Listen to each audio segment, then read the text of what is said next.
but okay. Here we go.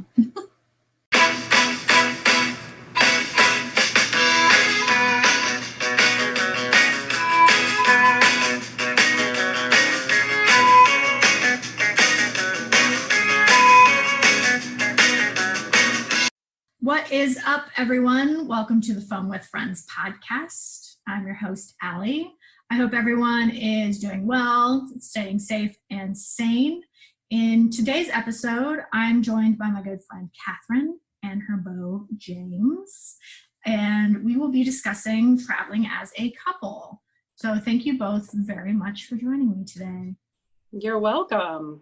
I'm super excited to have you on and to learn more about your experiences as traveling as a couple, because I literally have no experiences traveling with a significant other, at least internationally. Like, I've taken shorter trips and kind of small vacations with people that I've dated, but I've never done any kind of like big international trips. So I'm definitely interested to hear about both of your experiences. And, I feel like traveling with someone is definitely a make or break type of situation. Agreed. And I think we have stories that can demonstrate that for sure. So before we get started, what are y'all drinking today? Well, we're still finishing our morning tea. We had a late afternoon. I know. We woke up pretty late. So we're finishing our tea, which I actually discovered in France. Nice. And have gotten very addicted to since then. So it's become an expensive habit. What type of tea is it? It's just as black tea, but it's just really good, high quality tea. And the specific tea we're drinking today is French breakfast tea. It's lovely. I was just talking to somebody about how much I enjoy just like a good English breakfast tea or a gray with like a dash of like cream in there. Yep. Yeah, could drink that every day, all day. Yeah, agreed. I've decided to go the opposite direction of tea, and I'm actually trying White Claw for the first time ever. I decided to go as basic as possible, and I was like, I'm going to try some Claw. And what are your thoughts? Well, I went for the Ruby grapefruit because I really enjoy grapefruit sparkling water. So I was like, maybe it'll be, all right. First sip, I was like, I don't know about this, but maybe like 10 sips in. I'm not even halfway done with my first one yet, but it's gotten better as I've had a few more drinks of it. So it's not as like, it doesn't taste like alcohol, which is nice. Yeah. Fruit taste is on par with other sparkling grapefruit. Yeah, I know you're inspiring me. I might need to abandon the tea, and I have a rosé chilling right now. I was gonna say, I was expecting some wine from you, Katherine. I'm very disappointed. All right. The pressure's on. Right. If we need to take a wine break, you let me know. Okay. We might need to. I'm always on board with podcasting and drinking. It's always a fun game to play. Okay, you've talked me into it. I'm going to go. Peer pressure. And as Katherine goes and gets her rosé, we are going to take a quick break. And we are back. Katherine now has a wonderful glass of rosé in hand. So we are fully ready to jump into the episode. Katherine and you and I used to work together. Katherine used to be my supervisor. Dun dun dun. Back in the day. So I think you were only my supervisor for like maybe 6 months. Yeah, but I'm glad you still like me. That's a good sign that you're still willing to trust me. Of course, best supervisor I ever had. Exactly. We used to work together, and then Katherine actually got out before me, so well done. And then I followed shortly after. I feel like maybe a year after you left, I left. I can't quite remember. But so that's how you and I know each other, and we kind of still keep in touch. And obviously, the quarantine is, makes things difficult with hanging out, but it's wonderful to see you virtually. Yeah, so Katherine, share some fun facts about yourself, who you are, what you do, and then James, I'll ask you the same questions, and then we can get into the good stuff, the travel. All right. So I'm Katherine. I am from New Orleans, but have split my time in life between New Orleans and various places in Virginia.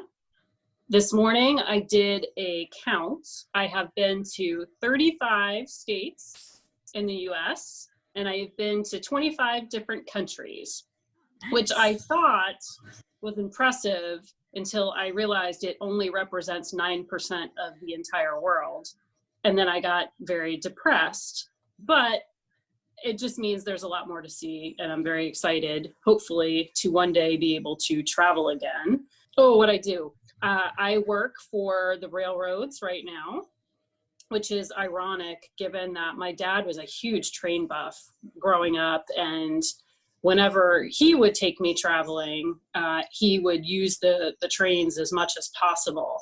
And I, just thought my parent was silly and goofy and had no interest in trains. But now in my older age, as I'm working for the railroads, I actually realize how freaking cool they are and have really gotten into it. And I will say my first, aside from just road trips with my parents when I was little, I would say my first real plane trip I took when I was 8, and I was on my own because I come from a divorced family. So I started flying back and forth between my mother and my father, depending on when they had their time with me. So yeah, my first real travel experience was at a pretty young age on my own.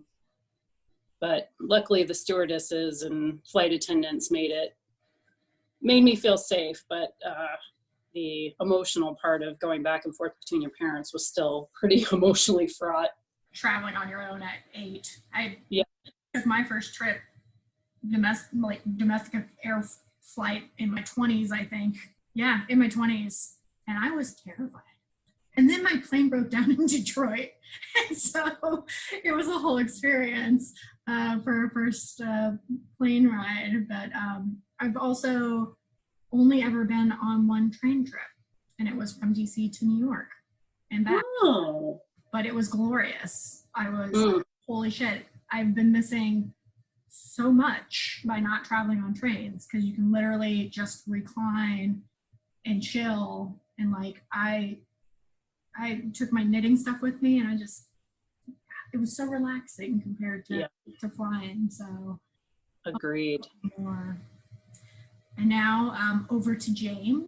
Tell us a little bit about yourself and who you are and what you do.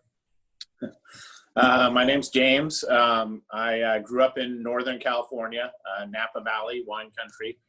As a child, I got to travel a lot. My dad's a big hunter fisher, so we spent most of my childhood traveling all over the West Coast and most of the Western states, camping and fishing and stuff like that. I have always enjoyed traveling. I knew I wanted to see more of the world, so I ended up dropping out of college during the first Gulf War and joining the military. So I'm in the U.S. Coast Guard. I'm coming up on my 30th year. It's been an amazing career. It's let me travel over every state in the United States. So I've been through every state, lived in a lot of them. A lot of my travel outside the United States has been from the Coast Guard also. So I've hit probably about 33 different countries, mostly in Central, South America, Far East Asia area.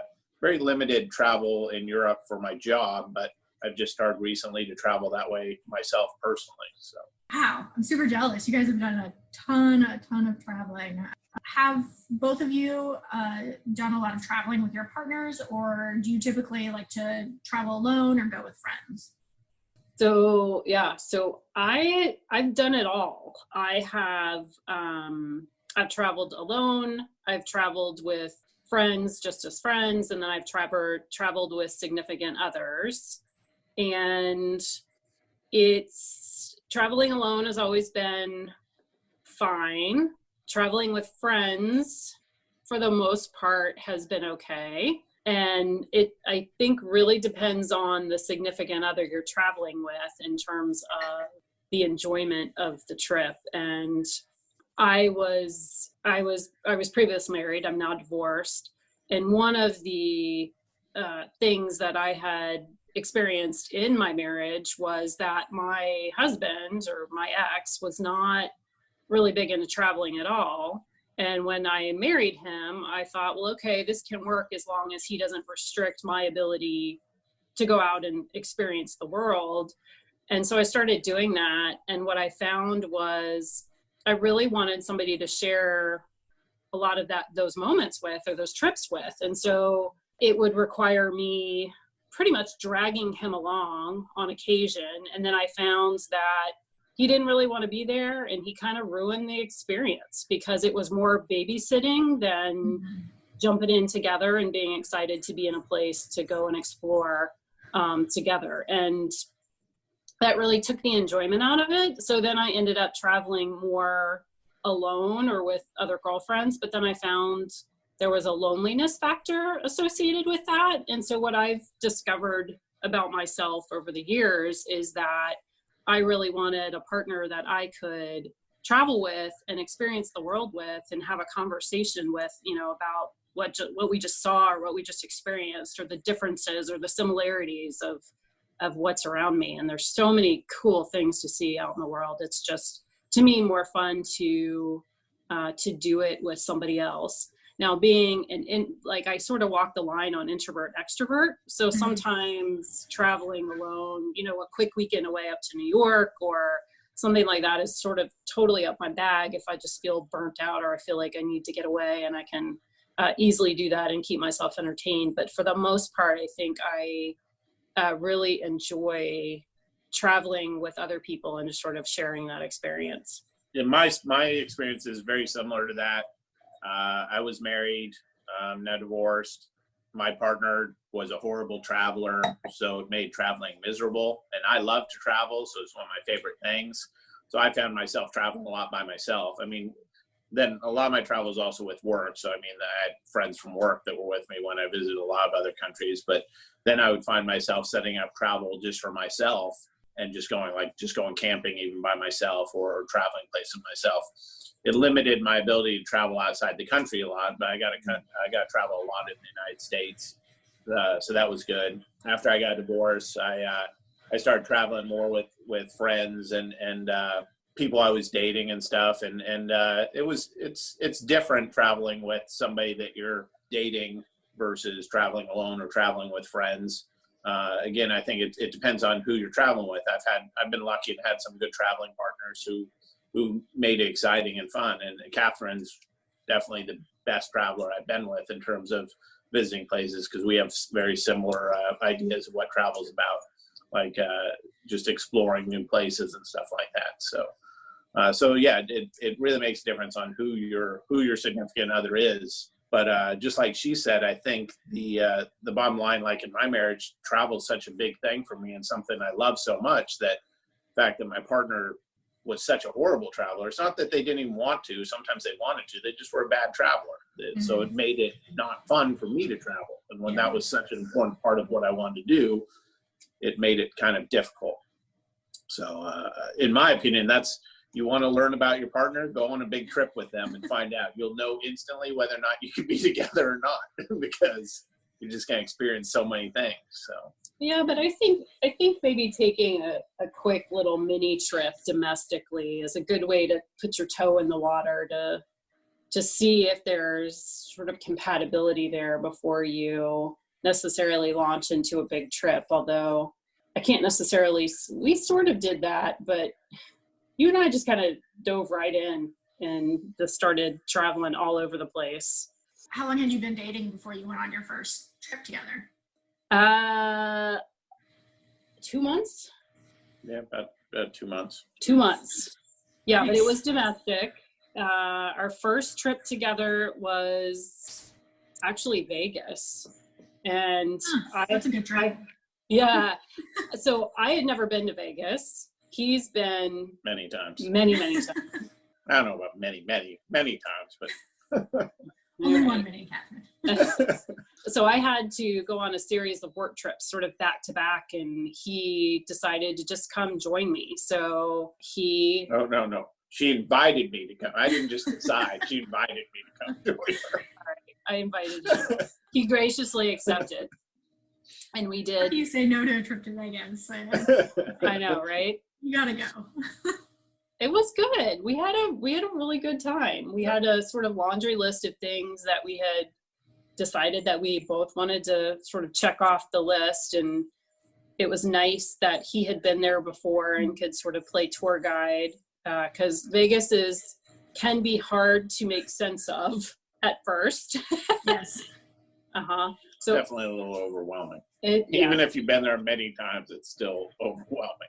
And just figure out how to tackle Vegas in terms of, shows versus food versus casinos. Mm-hmm. Neither of us are big gamblers, but I at least wanted to see the various casinos, which was nice. But most of our focus was on sightseeing and some of the exhibits. We went to a couple of really cool. We went to a Titanic exhibit, and then An artist. oh gosh, she's the polka dot lady.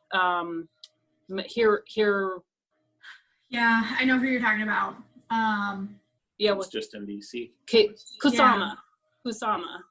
I think that's her last name. And she had the Infinity Mirrors exhibit, or a couple there, and then we went to see that. Yeah, it was cool. And then we went to see Hoover Dam. Wow. And went to a couple of shows and ate some really good food. I did a BYOB party bus, which was real interesting. There was when you ran out of your own, whatever you were drinking, there was a hidden cooler in the bus's bathroom and shower. So it was almost like an RV. Real thing. And pop open that cooler and it was like PBR. Nice. I was like, okay, I can hang with this. So Oh my God. that was my Vegas. My Vegas was a BYOB party bus, and I did go to my first Cirque du Soleil show ever when I was in Vegas, and it was absolutely amazing. Yeah, we went to go see O. I had wanted to see O forever, because I was very intrigued by a whole show designed around a big, massive pool of water. Yeah. It was fabulous. We also went to a magic show, which was, I'd never been to a magic show before, and I was like, I don't know, this seems kind of hokey, but it was really cool. It was fabulous. So first trip was to Vegas after 2 months of dating. And like, how did you guys meet? If you don't mind asking. We met, no, not at all. We actually met online via Bumble. Online, trying to date in your 40s, after you're divorced, it was a whole new world, because, when I first started dating and met my first husband, it was all just in person. There wasn't such thing as online dating. So it took me about 6 years to crack the code and find this guy. But thank God I finally did. Took a lot of soul searching, a lot of heartbreak, a lot of other very unusual things in between. But luckily we connected and just really hit it off. It was super easy for me. She was like the second couple date I had. I was like, cool, this works. I was like, how long have you been doing this? He's like, a month. I was like, I hate you. Well, not really, but I hate you. I've been doing this for 6 years. Catherine, one of the things that Catherine would do at work, which I absolutely loved and I looked forward to every year, was you had the best Valentine's Day cards that you would give out to everyone, where you would share like photos. I think it was mostly like photos and like weird things that you received through like the chat of various dating sites. And I don't know, you always had like the funniest shit on the back of the card. I can't remember what you would say, but it was just always like the most hilarious Valentine's Day card, homemade, just wonderful Valentine's Day card. And I miss those because I miss them, but I'm also obviously very happy that you don't have to make them anymore. I don't know. I've actually thought about setting up a fake account just so I can keep collecting the bizarro photos that people seem to think attract their partners or whatever it is that they are seeking. And so I would save and collect what I considered the best of the most bizarre or hilarious, and would happily share that with others, because it's nothing like sharing your pain to make it that much more tolerable. There's definitely weird pictures on the online dating things. Yeah, I'm just jumping back in. Oh, it's been like 2.5 years, and I'm like, maybe I'll try it now. Not looking forward to it though. If you're like me and you're just getting started with podcasting, it can be scary and overwhelming. That's why Anchor is such a great choice. It's one of the easiest ways to make a podcast, and best of all, it's free. It also has great creation tools that allow you to record and edit your podcast right from your phone or your computer. Another great feature of Anchor is that they'll distribute your podcast for you. Your listeners will be able to access your podcast on Spotify, Apple Podcast, and many others. You can also make money from your podcast using Anchor, and that's with no minimum listenership. It's everything you need to make a podcast in one place, and it's easy to use. Download the free Anchor app or go to anchor.fm to get started today. How long had you been dating before you did your first international trip, and where did you go? So our first international trip was in October in Ireland, but the irony, was in Ireland in October. Yeah, October in Ireland. Ireland in October. Yep.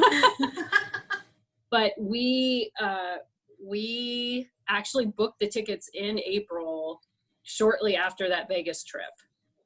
Nice. And it's partly because since we both love to travel, we had talked about places where we wanted to go, and there's this fabulous app called Hopper, and you can plug in the places where you want to go and sort of your rough dates, and the app will just sort of in the background keep track of the ticket prices and will tell you when to buy, when to wait, when you should expect prices to dive. And sometime in April, we got a notification that we could get round trip tickets to Ireland for $200. What? Yep, on British Airways. Yeah. Okay, I'm making a note. And so we ended up just sort of taking a leap of faith, and we booked the tickets. And I told James, I said, look, you and I might not work out. I said, but I'm still going to Ireland in October, and we can travel together. But once we get to Ireland, you and I just may need to go our separate ways if, that's things just didn't go out as planned, work out as planned, but they did. And it's honestly probably one of the best trips we've taken together so far. Not that they all haven't been fun, but I think that was a good trip. That was the best so far. When you started planning that trip, like when it got closer, what were some of the things that you kind of discussed going into it? Like, did you have conversations about, what your interests were, the things that you wanted to see, and kind of like, how did you kind of navigate traveling internationally for the first time together? We were planning for a fairly extensive trip. I think it was like 18 days or 19 days. So wow. Our goal was to see as much of Ireland as we could in that time. So we got a travel book. We're big Rick Steves fans. Yep. So we got his travel guide, and I had read through it and sort of made a list of all the places that I thought sounded cool and wanted to see. And I did the same James did the same thing. And then we sort of combined lists, and then literally one Saturday or Sunday laid on my living room floor and just planned sort of the route in terms of where and how we could hit things. And then did research along the way to see if there were any cool events or other things that we shouldn't miss. And ended up buying tickets to, for example, an opera festival. And then James had actually snuck in a couple surprises for me after we had gotten the logistics laid out. And it was a cool way to do it. And I think because we're just so aligned in our vision of travel and sort of philosophy of travel, that it was pretty easy. There wasn't a whole lot of conflict in terms of where we wanted to go or what we wanted to do. He's really into rocks. He's got a geology background. Oh, very nice. Me not so much. I'm trying, but I still just don't necessarily find them very interesting. So, I think one of the things that I ended up doing on the trip, well, there are a lot of rock formations that he wanted to see, but we saw them. But in terms of just being a beautiful sort of aesthetic place to see, he was in it for the rocks. I was in it for the views and the vistas, which were still absolutely amazing. So it worked out. So there were definitely some things that were his list and some things that were definitely my list, but we were both accommodating to one another. And we had enough time that we could fit it in. We didn't necessarily have to pick and choose, which I think helped. Well, and for the most part, most of the rock formations were classic travel destinations for Ireland too. It was like the Cliffs of Moher and the Giant's Causeway. So I mean, these are rock formations that everybody goes and visits when they visit Ireland. So there weren't too many very specific geology ones. I think there was the one that was the shells and stuff and the rocks in Northern Ireland. And what was that town? Doolin? No, not Doolin. I can't remember the name of the town, but there was one rock formation that one of my geology professors specifically said, "Oh, you got to check out this." And that one was kind of a geology geek only rock formation. So that was in Port Rush, right? Port Rush, yeah, Port Rush. But we both love museums. We both love like archaeology. We both love history. So a lot of their stops were like archaeological formations, burial mound tombs and stuff. Like in New Grange and stuff like that. The hill forts and stuff over in the Ring of Kerry area. So those were things we both like. And we both love the museums too, like the Archaeological Museum in Dublin and stuff. So those were both things both of us really like to look at. So the same. I like the idea of, getting some type of travel guide and making a list of all, each of you making your own list and then comparing it and kind of figuring out where to travel based on the list. I feel like that's a good way to kind of be able to see, what interested in what and how it kind of all meshes together for a complete trip. I feel like that's a good method of traveling with someone that maybe you haven't traveled internationally with before. I imagine you've taken a lot of domestic trips together, yeah? We have. Yeah. So we'll do international trips. What other international trips have you taken together? So I think the only other one is Puerto Rico, if you consider that international. Together. Yeah, together. Okay. And that was good. That was sort of one of our toe dipping things where James and I learned where we might differ a little bit in our traveling style. And that was at that point, he was just trying to go very cheap. And so I think through Airbnb, he booked this beautiful little mini apartment in Old Town San Juan. Mm-hmm. And he thought it was odd when he noticed that there were earplugs on the pillows. And it was a great location and met his criteria, was very cheap. What he failed to realize, it was right next to the loud clubs, all night party central in Puerto Rico. Literally dance music until 4:00 in the morning, people sitting on your stoop, screaming, singing, just being Puerto Rican. It was quiet till around 10 o'clock at night, and then that's when the noise started. So from 10 till 5 in the morning, pretty much a nonstop party. But at least they gave you earplugs. I mean, they did, and I slept well. I was good. He sleeps through anything. I'm a light sleeper, so even with the earplugs in my ears, I was not sleeping very well. So after that, I asked him politely that if he were to make plans again to just do a little bit more research in terms of environment, because for me, sleep is very important to me. I don't know, I'm a zombie if I don't get good sleep. So sleep is a big factor for me. And so we've worked that into our criteria when choosing places to stay. And I'd stay there again though. I liked it. I mean, it sounds like it was a good location. Oh yeah, it was nice. It was. If you don't have noise. yeah, if you don't have sleeping issues, it's a perfect place. But for me, no thanks. Did you guys do the same type of planning for that one, or since it was a shorter, did you kind of just jump in and you were like, we'll figure it out as we go, or did you each have kind of an idea of what you were interested in seeing when you went?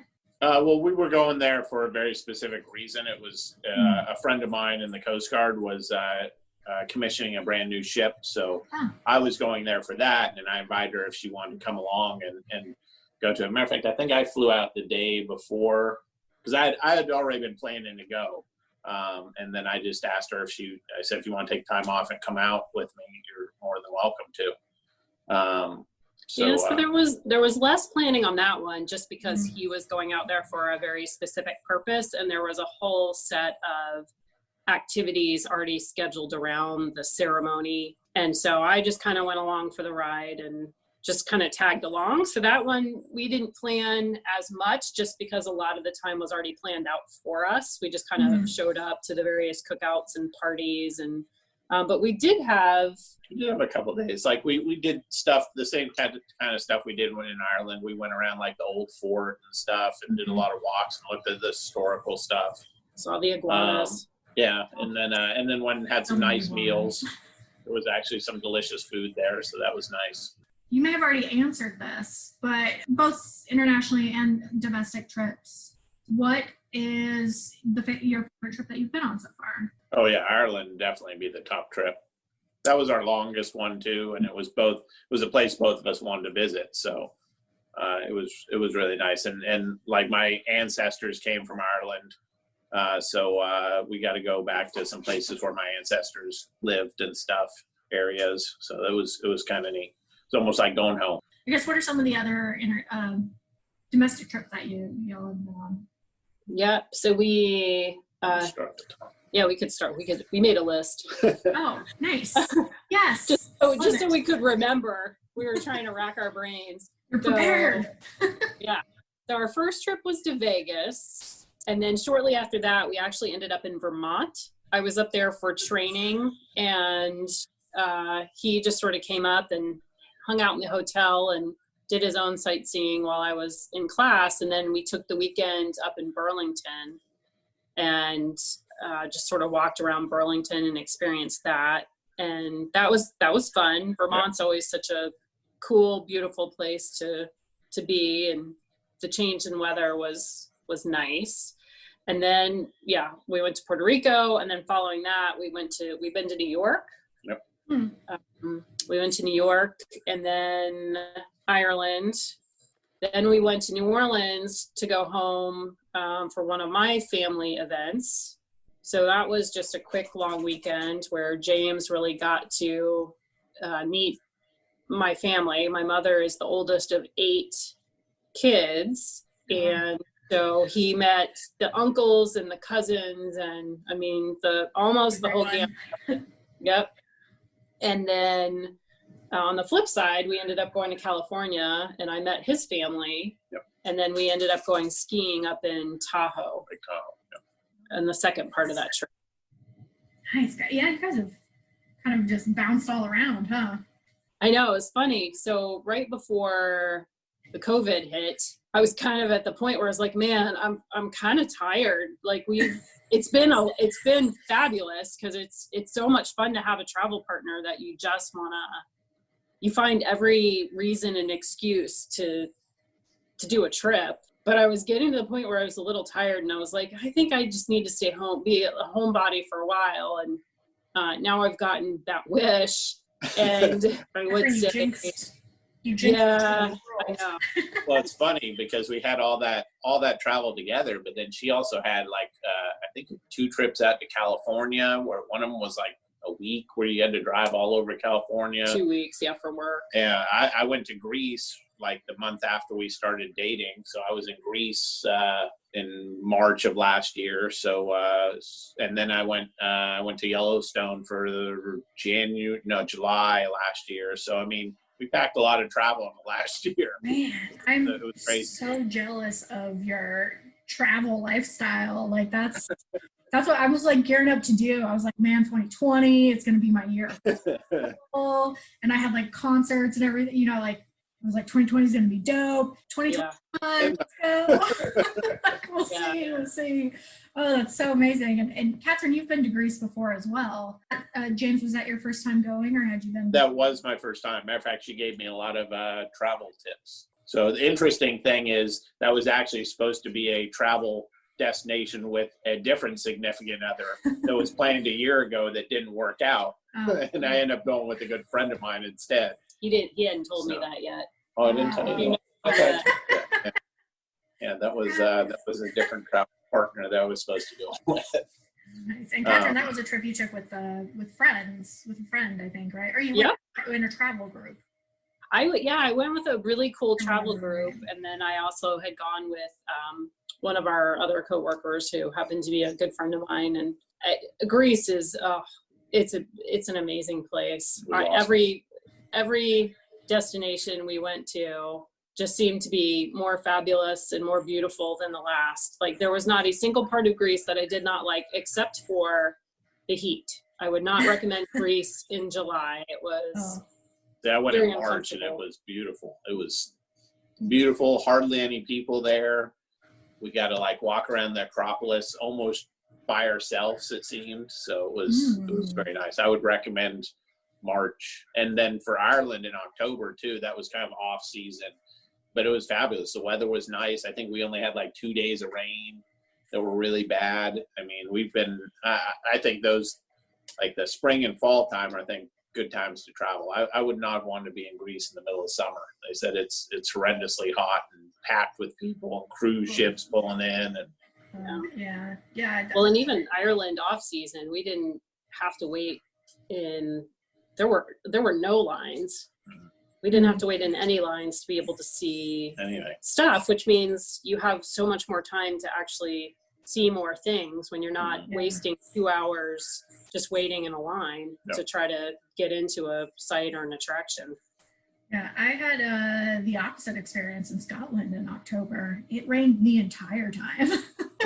And so much so that the tour guide who had been giving this exact tour that I was on for like 20 years said that it was the worst weather he'd ever experienced. Wow.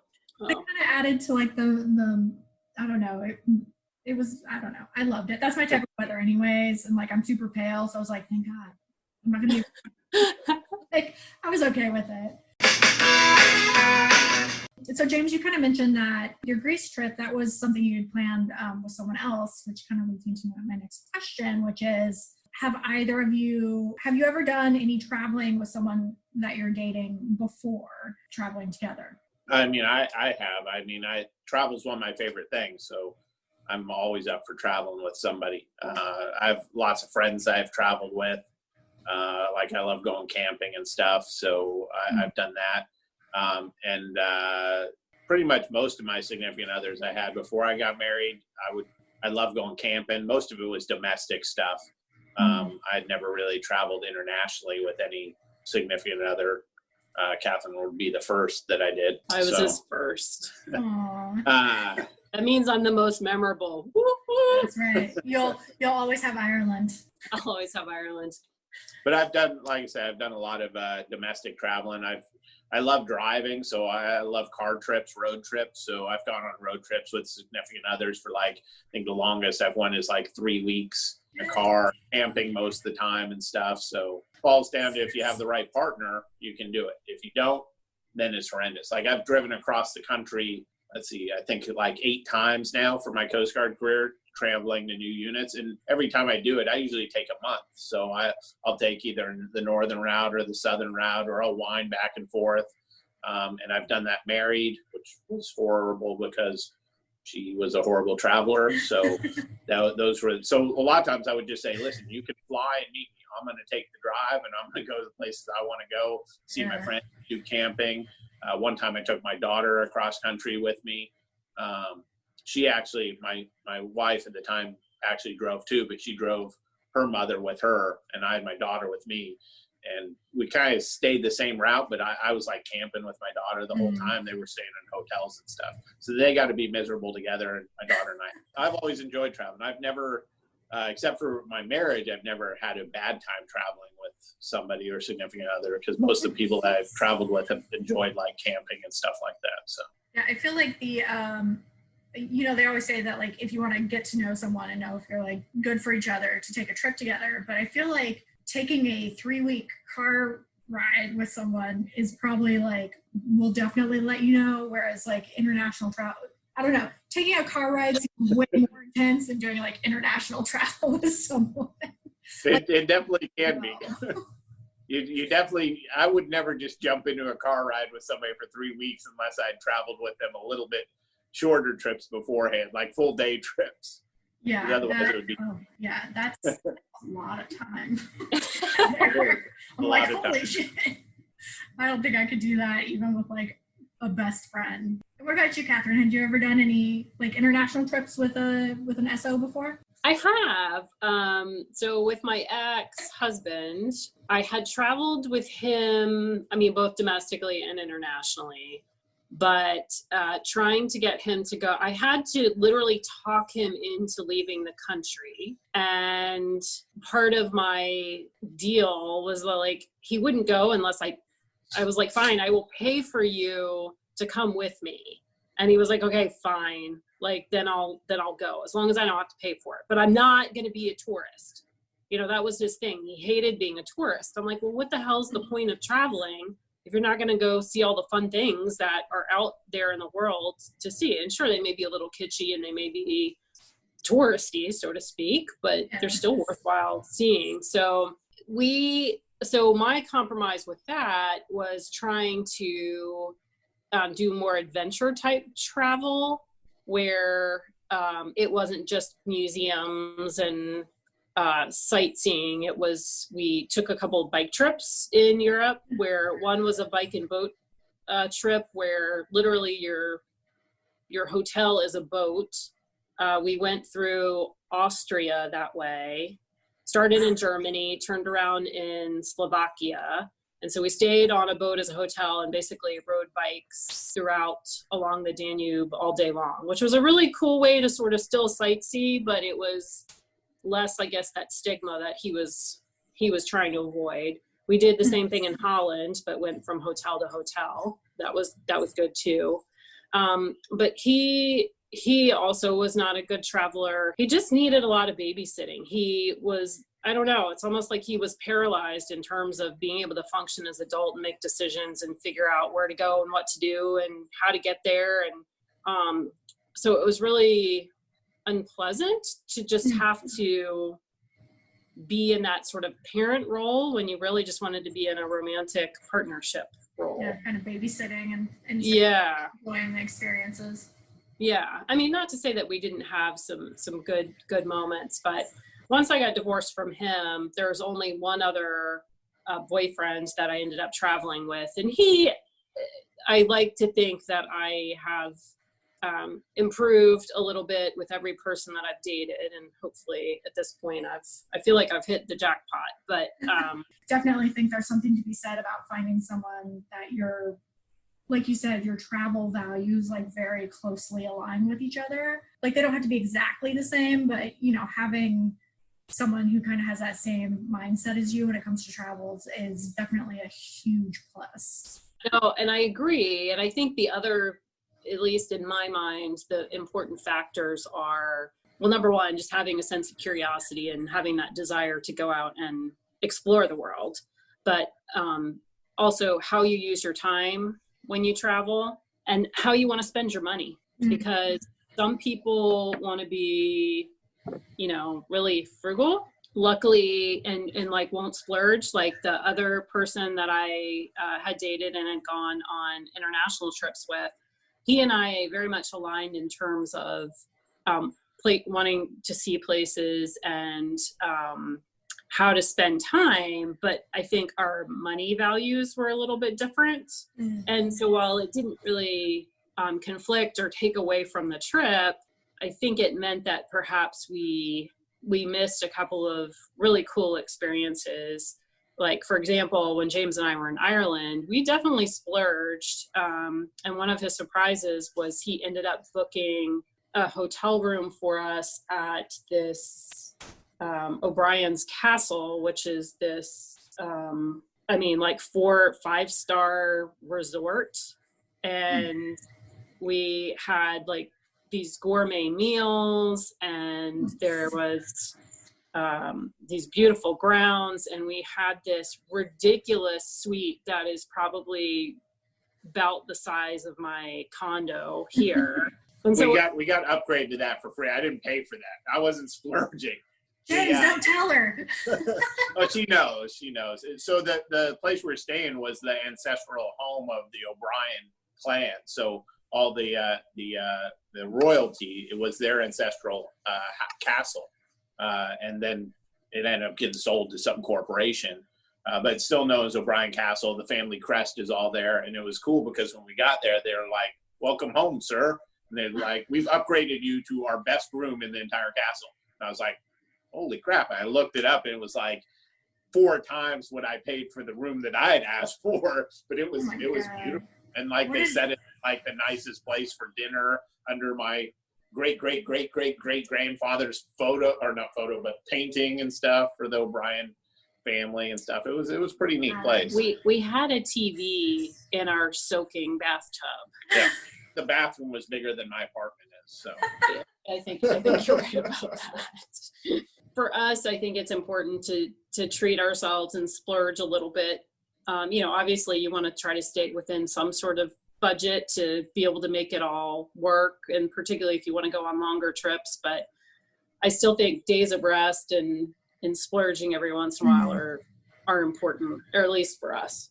Kind of already talked about some of kind of your travel tips or some advice that you have, and what we have touched on so far is really kind of trying to find someone that, again, kind of really closely aligns with your travel views, but also when it comes to how you want to spend your time and how you want to spend your money or your money values. Those are all kind of tips or things that, you would look for in a significant other if you are hoping to do a lot of traveling. What are some other tips that you would give to new couples that are going on their first trip together, especially if it's an international trip? My advice is if they hem and haw, just break up with them. Just don't even bother. If travel is that important to you and it's clear that that is not their priority or they are not interested, just save yourself some time. It's just not going to work. James, any tips? I would say I would just add compromise in there. When you travel, you got to compromise a bit. I mean, there's different things. Like I like to travel cheaply. I'll stay in a cheap little hotel. All I'm doing is sleep in there. I don't intend to spend very much time in my hotel room. I'd rather spend the minimum amount on that and then get out and go do things. But I know that Katherine likes to stay in slightly nicer places. So I'm fine with compromise on that. I mean, obviously don't go beyond your budget, but to me, the room means nothing. I'm not going to be in there except to lay down at night for 4 or 5 hours. And that's all I need for sleep. And then I want to explore the country. She's a little bit different. She wants the 10 to 12 hours of sleep and then explore the country in a nice room with a nice soaking tub. I like all those things, but they aren't necessary to me. But I'm willing to compromise. So I think that's a big part no matter what when you travel. You gotta take into account what some person likes. Like I like looking at rocks, so she's happy enough to come look at some rocks with me. We just got back from West Virginia, and I dragged her an hour out of our way to look at a rock formation for 5 minutes. So the compromise has to be a part of any travel and any relationship period. I think that's something you got to keep in mind. So that would be one of my biggest things, is just realize that not everything's going to align perfectly. Sometimes you give up something, sometimes they give up something. I think the key, like she said, if someone hems and haws and doesn't want to compromise on anything, then again, that's a good sign that that's not the right person. If you're not willing sometimes to do something you don't want to just for that other person, then they're probably not the right person. Would you recommend maybe kind of like what you guys did, do a domestic trip first and then do an international trip, or just like go like all in international trip first? Or I would definitely take it. So there's only two things that are coming. There's only two things that are coming to mind. Number one, yes, like dip your toe in, do some short domestic travel, see if roughly again, you know, as Allie, you said, your travel values sort of align on the little things. The other awkward thing about starting to travel together, particularly because you're not exactly sure, and in an international situation, if you're on a budget, you're never quite sure what your room layout is going to be or what the bathroom room relationship is going to be, but it's probably a good idea to understand your partner's bathroom habits before you begin traveling, because you're going to get there really quickly. What they're comfortable with, like whether or not they're comfortable with a window that looks right into the shower from the bedroom where you can watch a person shower, which we had in New York. So that was interesting, kind of creepy. Yeah, so. Close proximity of bathroom to bed. Yeah. Things to be considered. Well, and sometimes you have those bathrooms, with like the cutout windows into the bedroom, or the sliding doors that don't offer a lot of soundproofing or a good seal to keep things in a particular area. So, you just need to get comfortable with that before you dive in. Or just be comfortable with the other person. That's why camping, I think, is a great one to start off, because when you're going camping and if there's no bathroom there or whatever, you got to be comfortable with whatever nature provides you. So I like that, because you don't have a lot of choice. There isn't a lot of privacy. Still, camping and a 3-week car trip. At this point, I'm willing to do it. I'm not a big camper, but with the COVID, I've gotten the need to be a homebody out of my system, and I am desperate to just have a change of scenery, to the point where one day I've camped before, but I feel like at this point in my life, I would much rather glamp than camp, whereas he is, perfectly comfortable just camping, roughing it. But well, that all depends. I'm perfectly comfortable camping with myself. I don't necessarily, significant other camping might be something different. Yeah. So in my suggestions that we actually camp, he has politely worked his way around that one. I think as long as I have my own bathroom with a flushing toilet, I'm good.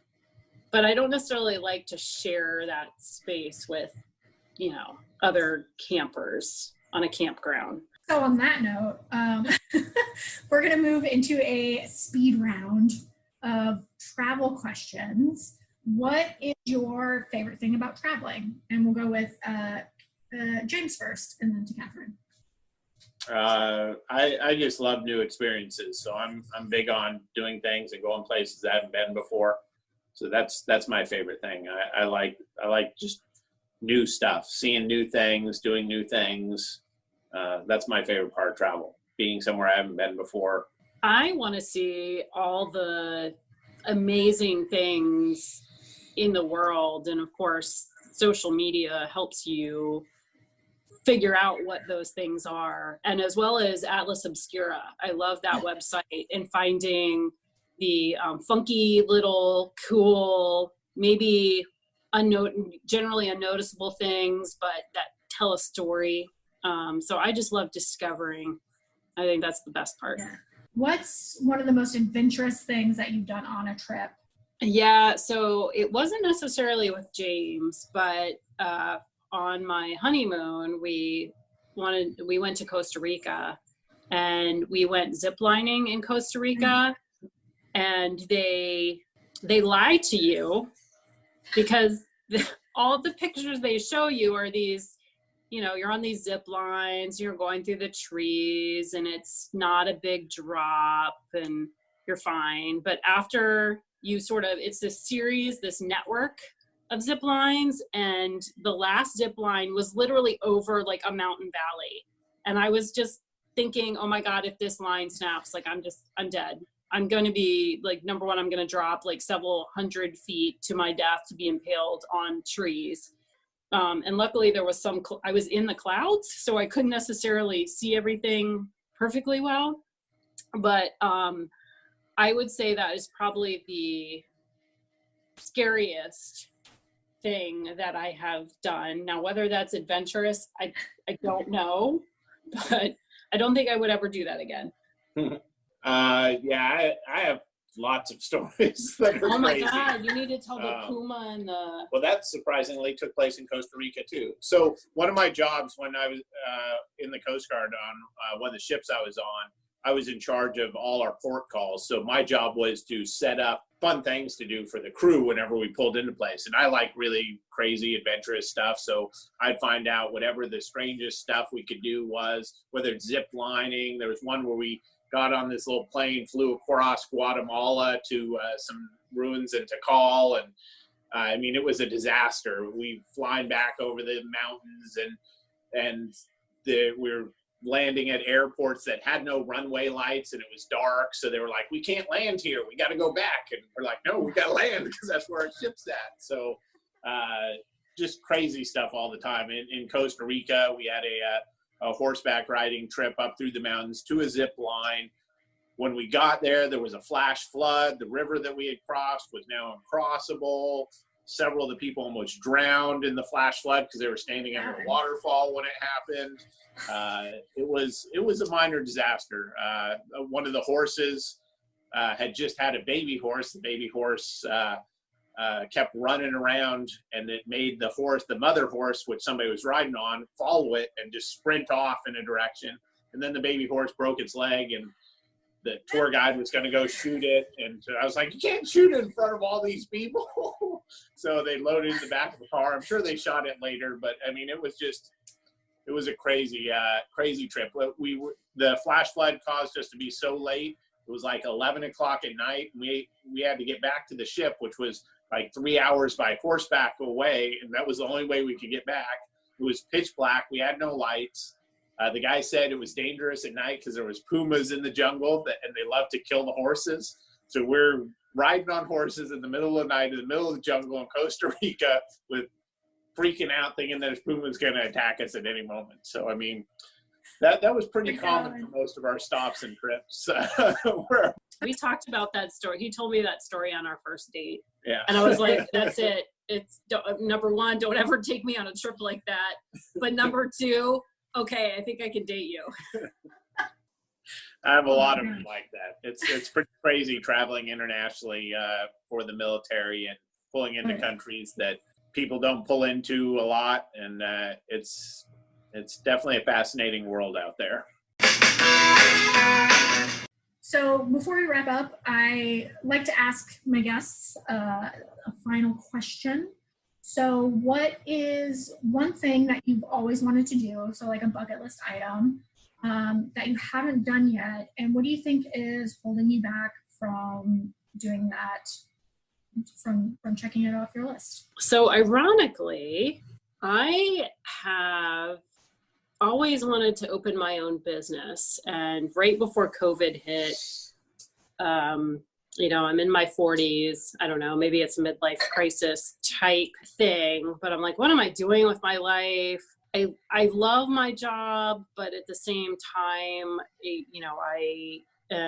I herd cats all day and I'm really just tired of it. I've been doing that for the past 15 years. And part of me feels like it's just time for like exciting new direction and adventure in my life. And so opening my own business, I was considering either like a wine bar or a spa or spa/yoga studio. Or all three. Yes.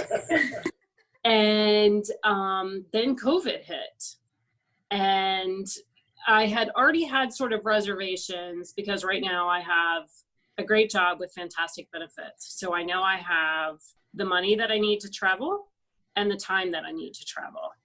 And so what was holding me back pre-COVID was the fact that none of that was necessarily guaranteed. The money, the time off, because I would be personally responsible for that business, and I'd probably be working like a dog, just trying to make sure that it was successful.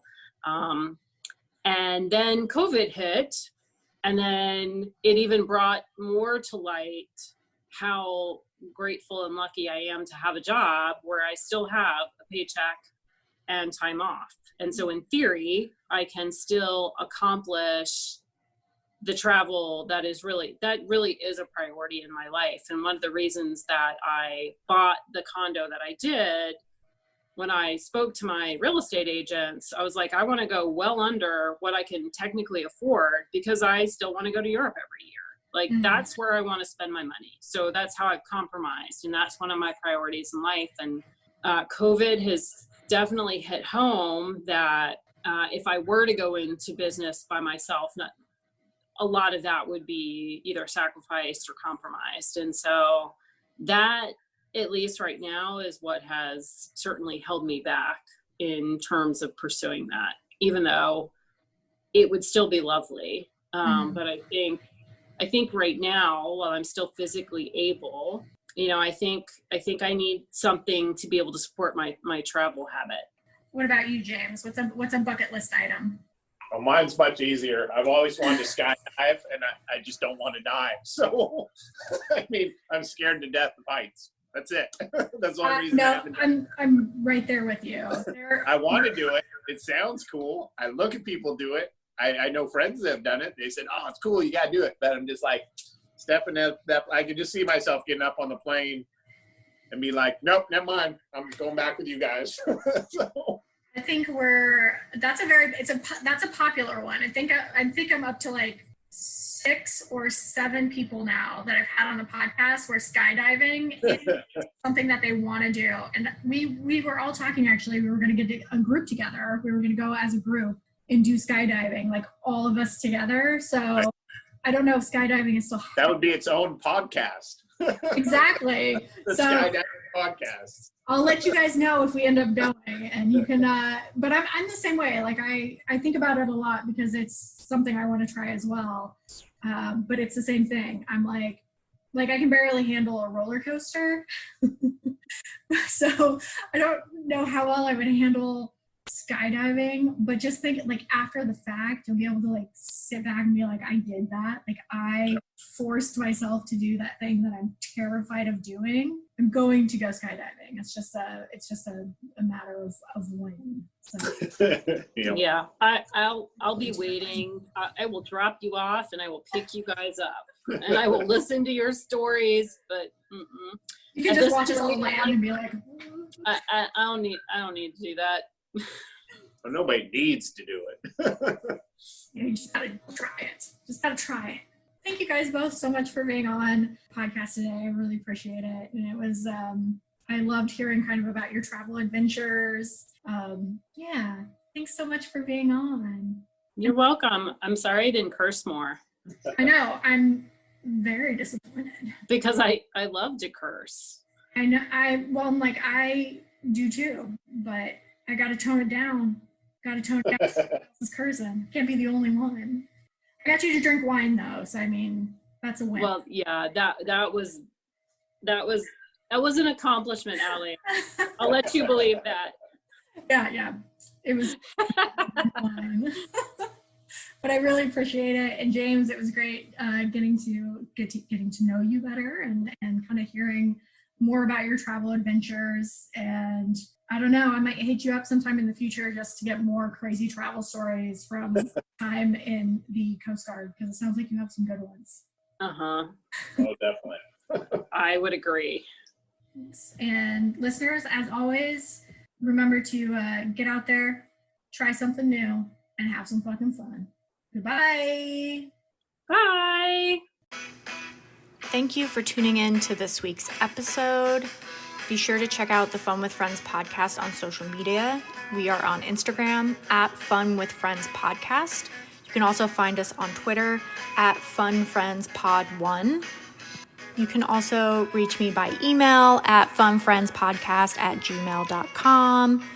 And you can go to my website, cootscreations.com, for some fun little extras from the podcast. So definitely head over there and check it out. And as always, remember to get out there, try something new, and have some fun. Goodbye.